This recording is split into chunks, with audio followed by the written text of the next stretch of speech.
If you've been called toxic, if you have a question in your mind, am I being toxic? Check out this video.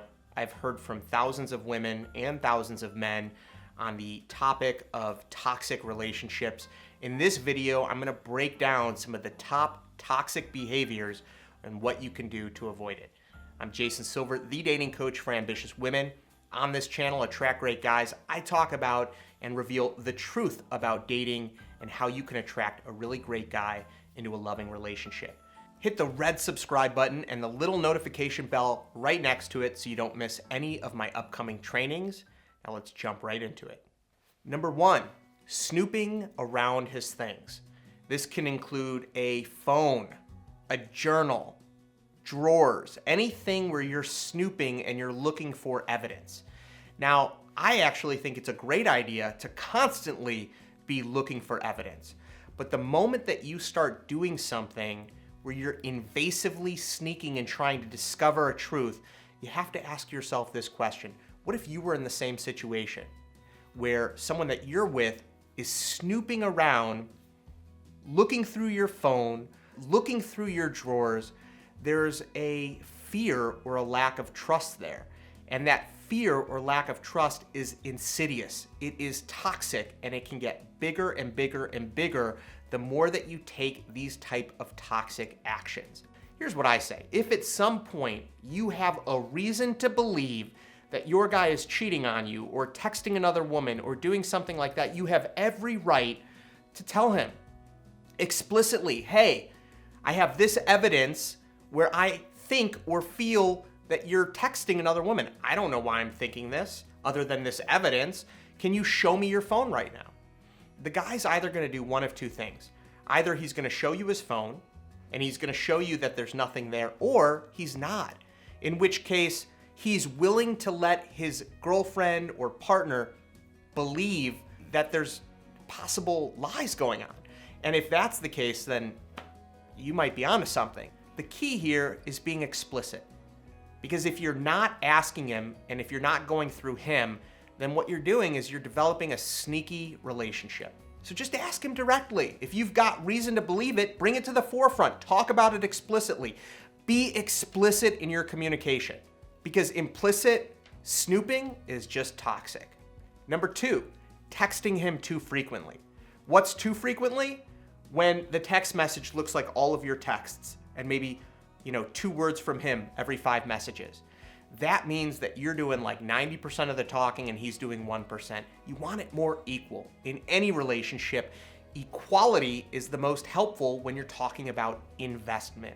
And if you're investing a ton in communicating at him and he's investing only a little, it's a good indicator that there's a mismatch on an energy level. So try to keep the communication equal. And if you need more communication or less communication, talk explicitly about him. You're gonna see a theme here. The key to avoiding toxicity is being explicit, saying what you mean and meaning what you say. Number three, accusing him of things or acting suspicious. Now, this is what happens when you don't tell him what you mean or you're not telling him what you're thinking. Instead, you're implicitly just kind of implying that you know he's cheating on you, or you're just secretly resentful of him. If you find yourself angry or suspicious or jealous, this is a time to have a conversation with him, period. And if you can't move on from it, then what are you doing? Why are you in a relationship with a guy that you can't even trust and you can't talk with him about it? If you find that you can talk with your friends more comfortably than you can talk to your own partner, then what are you doing? You're not actually building a great relationship with a guy, you're just hiding from the truth. Number four, trying to push him into a boyfriend committed role before you've even built attraction or infatuation. All men and all women, when we get married, we marry up. Meaning 99% of people will never marry someone unless they believe they're getting a great deal and they're marrying up. So if you eventually want to get to a committed relationship, one of the most important things, and a lot of people bypass this, one of the most important things is to make certain that the guy believes that he's dating up and he's pursuing you and he's putting a lot of effort in. But if you're having to drag a guy into commitment, pull him along, push him into a relationship, then you've skipped the whole initial attraction and the whole infatuation phase where the guy can pursue you and feel like he's dating up. And what happens when you skip that initial attraction and that infatuation and you go right to trying to be committed? What happens is you do the opposite. You actually repel the guy away. So it's key to make sure that you've got a lot of attraction and that the guy views you as a really high value girlfriend before you start even discussing commitment.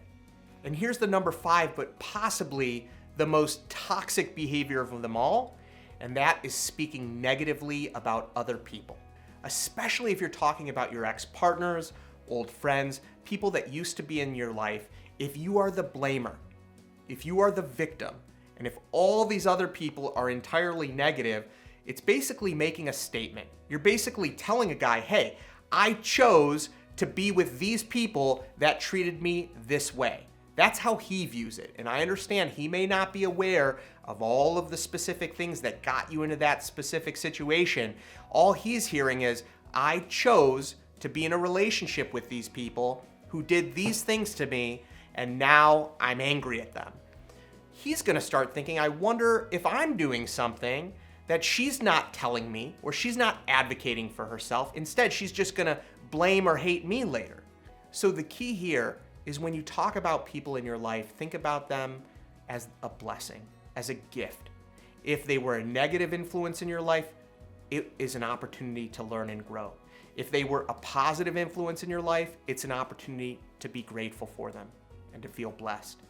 The more gratitude we can express for the people in our life, the more that we can project to our partner that we're grateful for them. And gratitude is like the ultimate medicine for toxicity. Gratitude immediately cuts through anger, sadness, and fear, and it immediately puts us in a place of happiness and connection. So if you feel like you're lacking gratitude, write down a gratitude list in the morning, write it down at lunch, and write another one in the evening. The more you can practice gratitude, the more you're going to push toxicity away from you and live in a life of abundance and happiness and deep, fulfilling connection.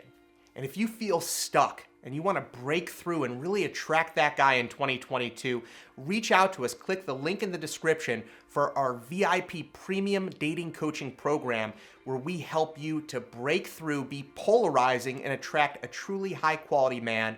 My team and I will walk you step by step through the process. Just click the link in the description and you'll hear more and get a chance to apply. Thank you so much for watching. I appreciate you. Be well.